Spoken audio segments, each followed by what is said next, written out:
Hello friends and welcome to the Southern Mountain Kitchen. Today we're going to make a sweet potato casserole.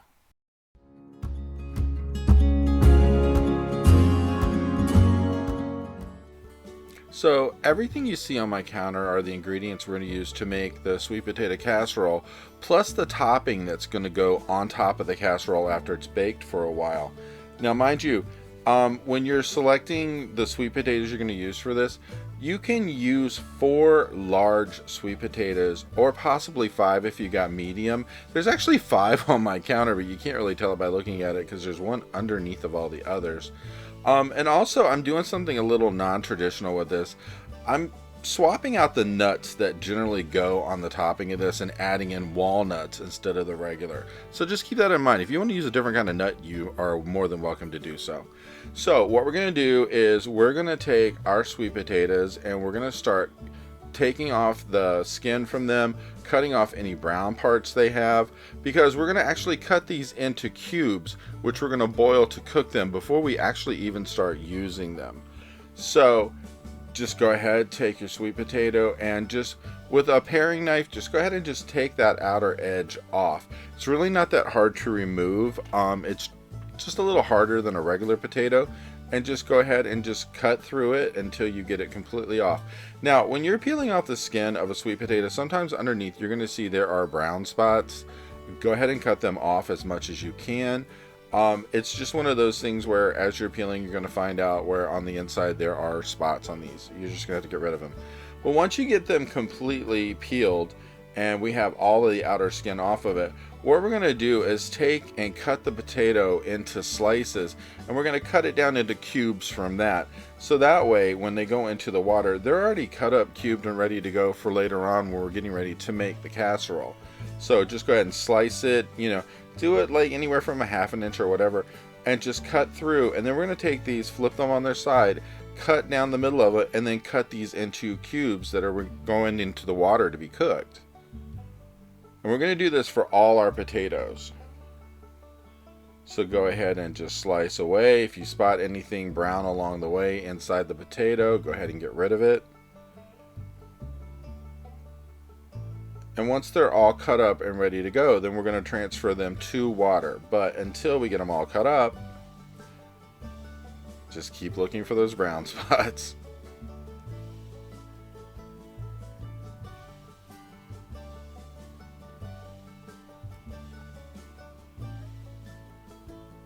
Now some people will cook their sweet potatoes with the skin on, then bring them out later, peel the skin off of it, and then cut them up. You can do it either way. There's no right or wrong about this.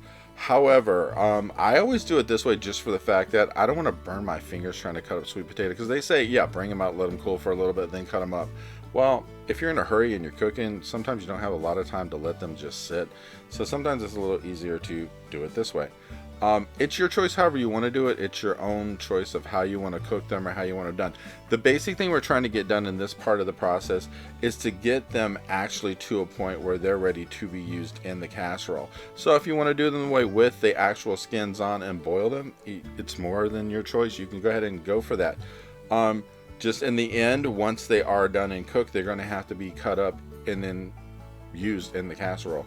So what I did with mine is I have them all cut and cubed here, and they're ready to go into the water.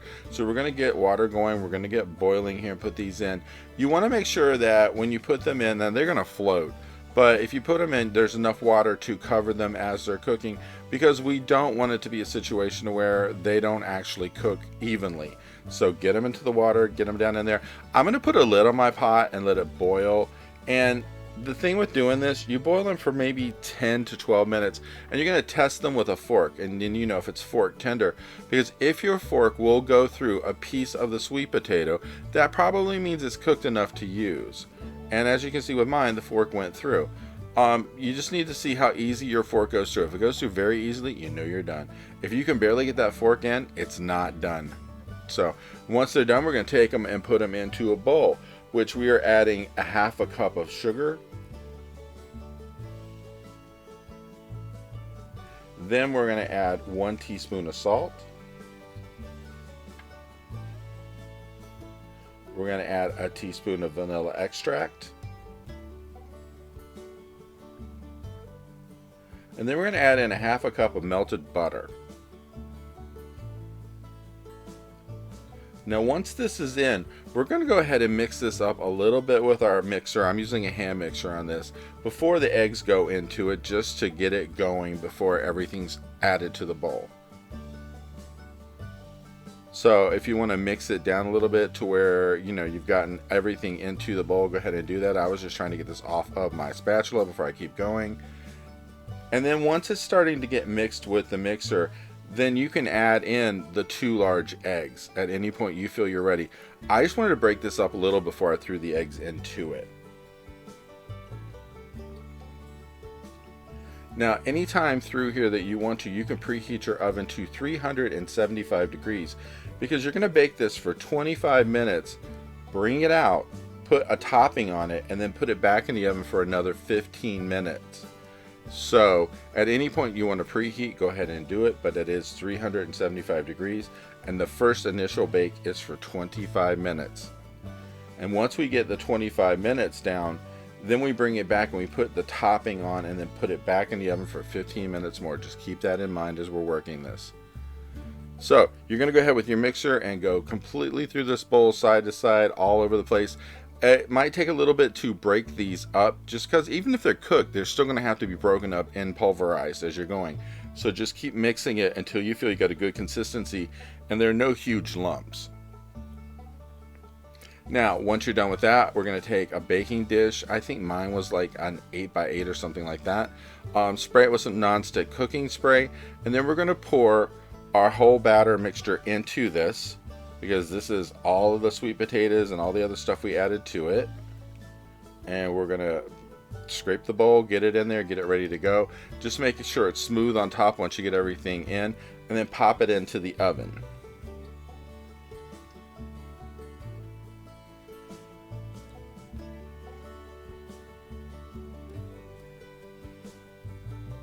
Now while it's baking, we're gonna make the topping. So we're going to start off with a half a cup of melted butter, 1 cup of light brown sugar, a half a cup of all-purpose flour, and then we have a half a cup of walnuts.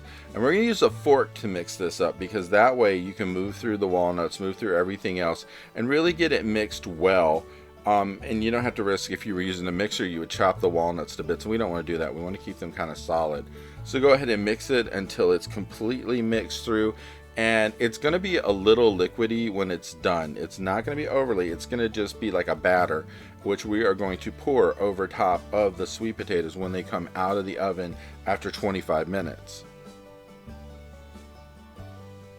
Now when this bakes for the last 15 minutes with the topping on, the topping will actually kind of become a little bit more crystallized and a little bit sugary, and it won't be wet. It'll be a drier mix at that point.